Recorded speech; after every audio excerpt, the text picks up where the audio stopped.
राधे राधे दोस्तों, आप सभी का स्वागत है आपके अपने चैनल व्रत पूजन और कहानियां में। मैं आज आपको धर्मराज जी की कथा सुनाने जा रही हूँ।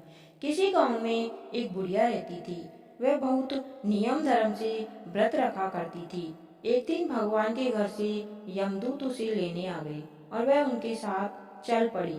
चलते चलते एक गहरी नदी आई तो यमदूत बोले कि माई, तुमने गोदान की हुई है या नहीं।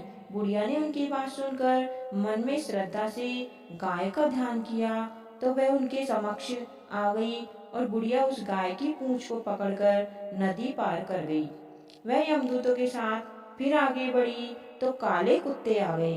यमदूत फिर बोले, कुत्तों को खाना दिया था। बुढ़िया ने मन में कुत्तों का ध्यान किया तो वे रास्ते से चले गए।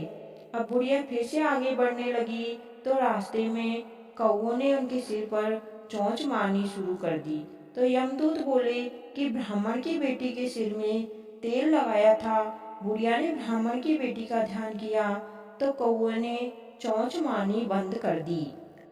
कुछ आगे बढ़ने पर बुढ़िया के पैर में कांटे चुभने लगे तो यमदूत बोले कि खड़ाऊ आदि दान की थी क्या।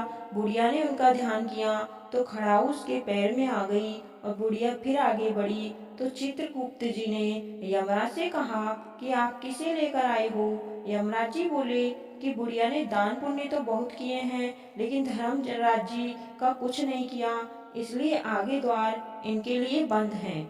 सारी बात सुनने के बाद बुढ़िया बोली कि आप मुझे सिर्फ 7 दिन के लिए वापस धरती पर भेज दो। मैं धर्मराज जी का व्रत और उद्यापन करके वापस आ जाऊंगी। बुढ़िया माई वापस धरती पर अपने गांव आ गई और गांव वालों ने उसे भूतनी समझकर अपने दरवाजे बंद कर दिए।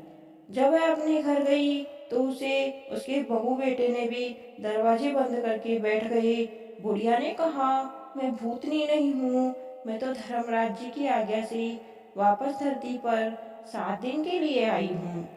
इन 7 दिनों में मैं धर्मराज जी का व्रत और उद्यापन करूंगी जिससे मुझे परलोक में जगह मिलेगी। बुढ़िया की बातों से आश्वस्त होकर बहू बेटे उनके लिए पूजा की सारी सामग्री एकत्रित करते हैं। लेकिन जब वह बुढ़िया कहानी कहती है तब वह हुंकारा नहीं भरती, जिससे बुढ़िया फिर अपनी पड़ोसन को कहानी सुनाती है और वह हुंकारा भरती है। 7 दिन की पूजा व्रत व उद्यापन के बाद धर्मराज जी बुढ़िया को लेने के लिए विमान भेजते हैं। स्वर्ग का विमान देख उसके बहू बेटों के साथ सारे गांव वाले भी स्वर्ग जाने को तैयार हो गए।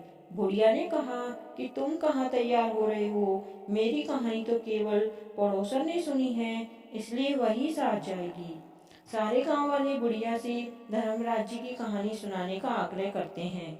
तब बुढ़िया उन्हें कहानी सुना देती है।